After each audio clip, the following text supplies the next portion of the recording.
All right, welcome back, everybody. We're here at the North Law Firm, one of America's great law institutions. This is doing such a great job throughout Southwest Florida, and certainly they'll take cases from anywhere. Joe North has a briefcase, and he will travel. But we're so thrilled to get them here in the studio. I interviewed them long before they were famous. They were the ones who brought downtown Fort Myers alive with poetry lounges and all types of events for artists and so on and so forth. That would be one, Marco Cruz and Brian Franklin, who are the founders of GCL, which stands for Gulf Coast something something. We'll get that in a minute. I know that L is for leisure. Gentlemen, welcome to Leap Pitch Live. Clink, clink. Let me clink y'all in. Clink, clink. Clink, clink. Here we go, here we go. I want people to know I knew y'all before you were famous. What's the, Marco, what's that GCL stand for? Gulf Coast Leisure. Yeah, Gulf Coast Leisure. First of all, how did y'all come up with that name? So we wanted to create something that symbolized not just Fort Myers, but this whole coast. So it just kind of came about playing with words and letters and Gulf Coast Leisure. Has it been 10 years yet? It's been over, it'll be 12 or 13. We're going in our 13th year. 13th year in March. That right there is a testament right there. Like, for example, you see two young minorities, right? You guys stick together for 10 years. I know y'all been around over 10 years. I know y'all been around enough to see stuff come and go. Yes. Come and go. All the time. Yeah, y'all are like the Temptations, though. Y'all sticking together. Y'all haven't had that big Temptation breakup. Tell me what keeps two brothers like that keeping things going? Can I kick it off? Go ahead, man. Yeah. The love for Southwest Florida and the arts, I would say. Brian, would you? Is that what brought y'all together too? I mean, really, go ahead. School. No, I think just in school, we met in school, and we were both from North. He's from Philly, I'm from Jersey.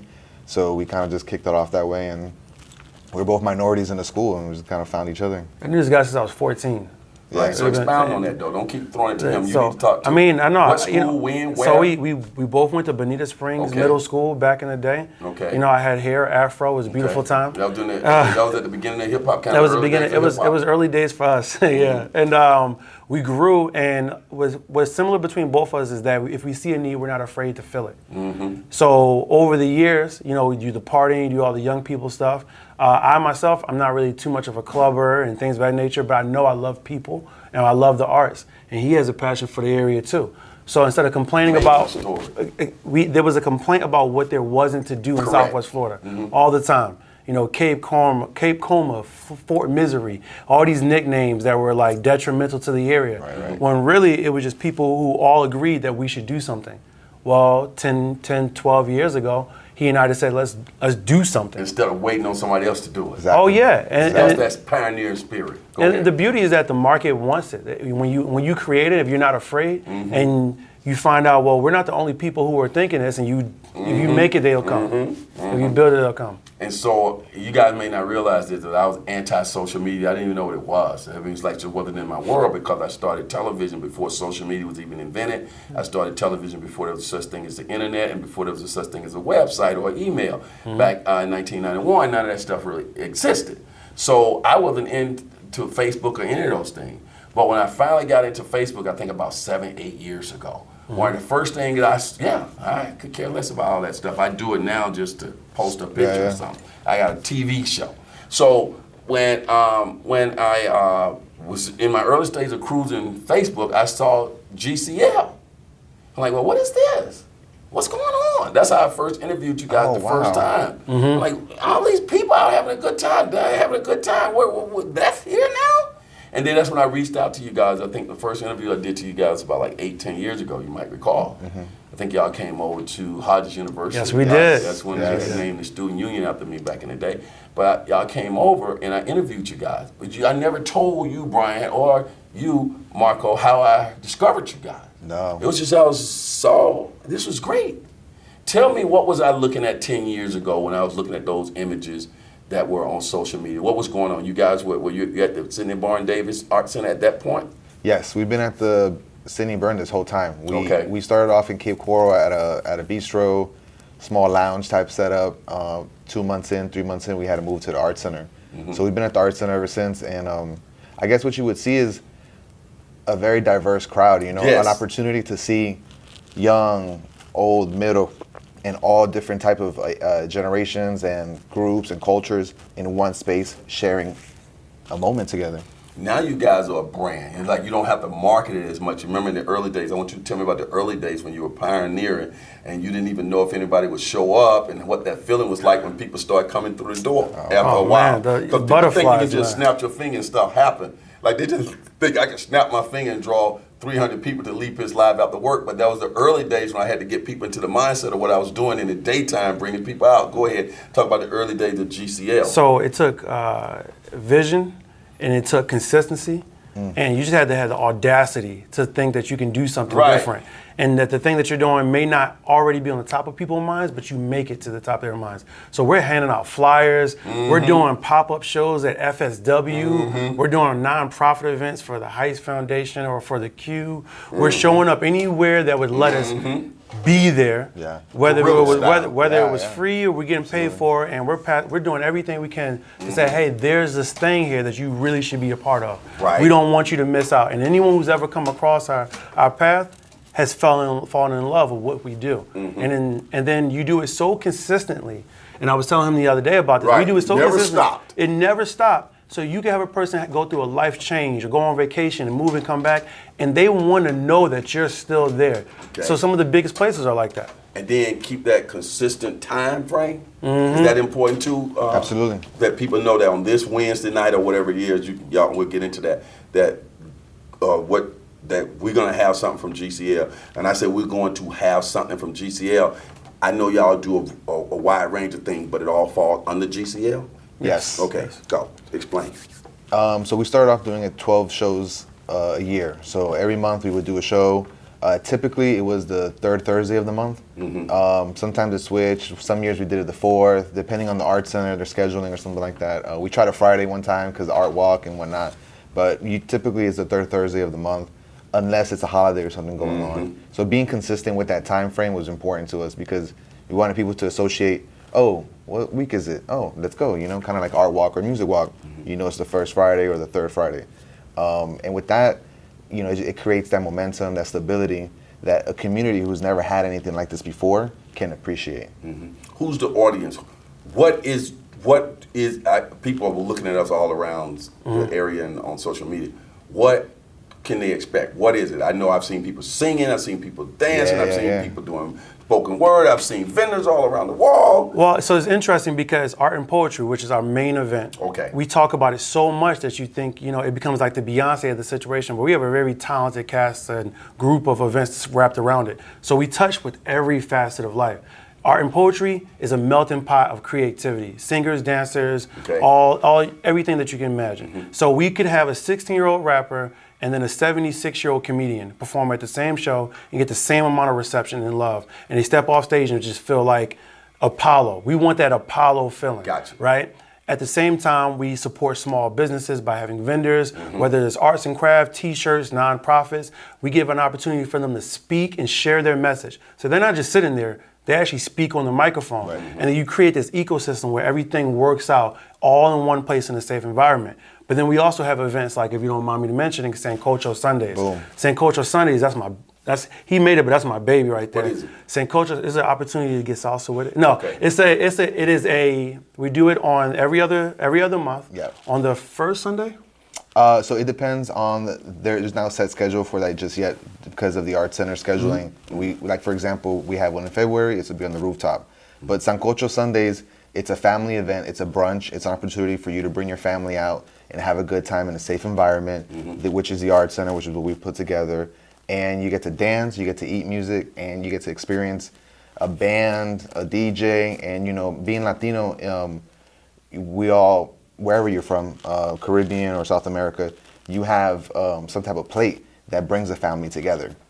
So for us, it's sancocho. It's a soup. It's a broth. It's chicken. It can have different type of meals depending where you're from.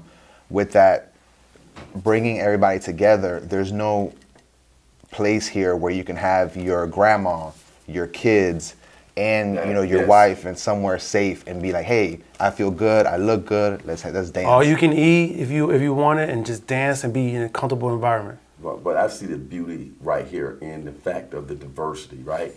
So he could bring in that Latino experience. You bring in your experience. Then we got the Caribbean experience. Right. That's that great mixing pot and things that people would not think about, but you think about because that's your culture, that's your world. But you know the other world too, because y'all both of you move around in all worlds, Right. Which is just outstanding in itself. I said early on that you guys I give y'all credit as being the pioneers that start bringing people downtown on a regular basis. Am I missing something, or am I correct? No, I think we were influential at that point because there was art walk and music walk going on. There was things going on, but I think we would always fall back into say that we were always the most diverse or have been the most diverse. So we're not everything, but we're part of the mix, and we're part of the mix. I'd like to say there was others in that time. Some I wasn't even aware of until later on. So we were part of a class, a group, as you would say, who all around the same time had the same thought process to do something different, do it in downtown. It didn't have to be hip hop. It didn't have to be provocative. It had to be multicultural, accepting of multiple people. And I think we were part of that group who started that, but out of that group, we were the most consistent. Right, you the one that emerged, like on now, and that's how you survive, by every day keeping the lights on, every day keeping the lights on, and eventually the hard work and quality work will emerge in the long term, like you guys have emerged, to the point now that you formed yourselves, have a nonprofit entity, which caught my attention. I sit back like an old sage and I read stuff. I say, Brian, you guys got this nonprofit now. Let's come on and talk about how that's going to allow you guys to do even more in the community, give back to the community, and all of that. I'm going to let both of you speak to it, but let's start off with you, Brian, on that nonprofit. What does that mean to us? So what it means to all of us is, one, it sounds like new, but it's a transformation. We still have that 10 years worth of experience, and we're still GCL. All the events, everything we've ever done will continue to go. And then what changes, and what the perspective I want people to understand is that even though we have a nonprofit status, we're still doing covers at our shows. We're still, you pay $10 to get in, 15, 5, whatever the show may be. All that's happening, but we're doing it with the means to not only spread diversity, but to support other nonprofits. Gotcha. So one thing that we're doing, we raise funds. We have a raffle with an organization, he'll get to it soon, where we're raffling for other nonprofits. We raise money, not for us, but 100% to them. We come into other groups and they want to do shows. A lot of times a nonprofit, say if it's, any nonprofit, you're helping young women who are coming out of the system. They don't know how to throw events. They know how to help the young women though. They know how to get resources. So you would come to us and say, hey, can you guys help organize and curate an event? Can you bring the singers, the dancers, the speakers, help us market? So we stand in this place where we used over a decade worth of resources and talent and impact the community, but let the community collaborate with us. So we don't see ourselves as just as a means to an end, but a partner, if that makes sense. Right. Go ahead and expound on that if you want to some more. Just to touch on the collaboration, that's definitely where with this nonprofit, that's what the goal is, because we've done stuff before and, we've overexerted ourselves and unfortunately it leaves us a little sad because we want to do more. So now we're able to do way more and collaborate with more partners, more groups, and just do bigger events. You're able to apply for grants too and things like that. Exactly. And all that can help. And it's something I don't say naturally because we're not. It's new to us. We've been so LLC about it that and we still plan to still. That nonprofit to be separate from your LLC. You got your LLC, then you got your own nonprofit. No, so we are a nonprofit. The whole thing is out. It is literally converting from one to another. Okay. So there's no more LLC. The collaboration part, the things that we want to do, this guy has some great ideas, myself as well, and the community has great ideas. We can do it quicker by collaboration and coming together. LLC, that mentality puts you too much. I'm going to handle this by myself. I'm not going to ask for help. We're just going to get some funds here, maybe some strategic partnerships, but there's a lot more collaboration in the nonprofit world. Plus you have grants, you have the opportunity to give donation, tax write-off, things of that nature. Those are all involved. And we've always done this for the community. So when you look at our record and who we've been, Marco and I are not pulling up the shows driving Lambos. We put our own, actually my wife's, nearby. We're putting our own money in to make these things happen. And people, well, why would you do that? Even times where we weren't the front men, we were the guys behind the scene, plugging in wires and things of that nature. You know, a couple dollars here and there, but for the most part, our track record has showed, hey, this is for the community. And someone asked me recently, personally, hey, would you ever leave Southwest Florida? I said, not until I make an impact that's unforgettable. Not until I make a Lee Pitts dent into Southwest Florida. So that'll be a North Law Firm dent. We'll get to that. Oh, both of them brothers, yeah. There we go. That's all I can say is gosh shucks. Now let me go to when I see GCL, whenever I come to your events or on social media, I see you guys as the front guys, but it seems like it's a lot of people support you, working behind the scene, helping out, even when I come to your event. So it's a lot of people have joined into the GCL movement, and they volunteer to help y'all out over the years, huh? They have. We recently, through a grant actually last year, we were able to hop on some people on the team and really be more consistent with that. So we have a social media person, Sebastian, who does our videos, and now you get to see more content of us because we were missing content. Tyler does social media. Plug your podcast. Go ahead. I know you got. Oh yeah, the podcast. Actually, something that we've came up with now with able to hire these two people is we made a show. So we have the Art and Poetry show. We created our own YouTube show where we showcase the actual event and the talent here in Southwest Florida, and we put it up. And then the podcast, which is an opportunity for us to interview successful people in the community, also artists, collaborate, and show the artist's talents as well as the community leader or the person shaking and making moves. That's great. Can you guys show a clipping of this on your podcast? I give you permission to make me famous. Oh yeah. Absolutely. Okay, yeah, definitely. No, absolutely, man. Whatever you want, man. Okay. What has been the response in general from people who've experienced the GCL movement and from the public in general when they know what you're doing? What has been the response? It's always exciting. Okay. It's always exciting. It's always a big push. And something we were getting a lot last year was how can we help you? How can we do more? So that came along also with us just finally making that switch and being like, well, you can help us through participating in our events, coming and attending, sponsoring an event if you're a business or through advertisement, and or just donations, supporting individual events or the whole movement. You're gonna push Southwest Florida arts to the next level. Because something that we would like to do, or we are gonna do, is public works of art. So something that we have not seen in the community here enough is public works of art, murals and such. So we're gonna be pushing more murals in the Midtown community, in the Dunbar community, and most communities where you wouldn't see those things because most people don't want to go there, tourist dollars don't go there. We're going to make sure to bring those attractions and include local artists and such to be able to grow Southwest Florida art.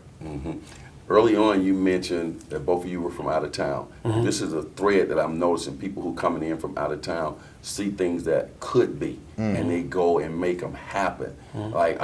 People think I'm from Fort Myers and they think I'm from Dunbar. I'm glad that people think I'm from Dunbar, but I moved here like around 1989. And so I'm from out of town and I'm doing what I do with TV and radio and stuff like that.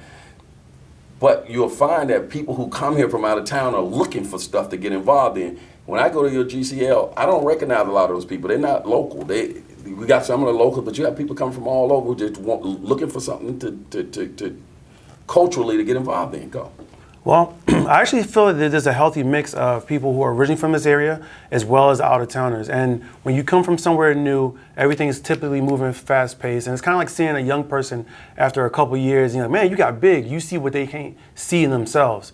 But GCL has been honored to have people who were born in this area be part of our team. So we have some Lee County babies, we got some Lee Health babies. And they're a part of our team. I think that the partnership between people who have experienced life elsewhere and the people who know this area, working to grow this area, is one of the reasons why GCL has such an impact in this area. We just got to spread the word. The biggest thing with us is that they just don't know yet. So once a person knows, they buy into it. Give a website, a phone number, or a social media place where people can go and tap into everything GCL. Yeah, awesome. Go ahead. www.gclmovement.com or GCL_Gulf Coast Leisure on Instagram and Facebook. And more importantly, just stay tuned, keep a lookout. We're not stopping, so you will see us out here. You're sitting here on the third floor in the North Law Firm, black-owned law firm. The whole floor is no suite. It's the North Law Firm, the whole floor in this nice building. What was it like getting out of your car, coming up to the 3rd floor, coming out that elevator, and walking into something that looked like out of a movie?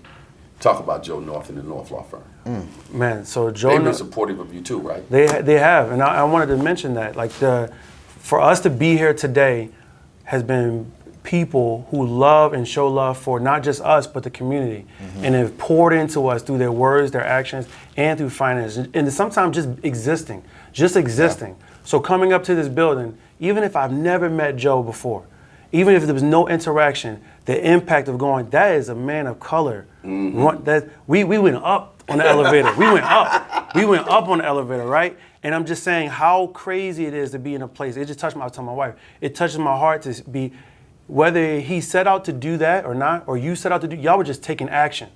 And then it so happens that little black and brown boys are growing up and going, okay, I see that. I can move in that area. I can move in that essence. That inspires you. Yes. It inspires. Yeah. So the inspiration behind it is like, man, his name is on the wall. Like this is a big deal. I'm driving past buses with his face on it. You know what I'm saying? Go Joe, all of that, right? I'm on the mic with Mr. Lee Pitts. So this is doable. This is doable. It's gonna take work though. So it's great to see you and to be able to touch and go, okay, I can emulate that. Let me see what that looks like. Right. So that was I appreciate that. Thank you. All the flowers. Right. Do you want to add anything to that? Staying focused more on the North Law Firm? I appreciate everything they do in the community. I think, this is one of my first times actually meeting both the Norths in person. I got to meet the son, amazing individual.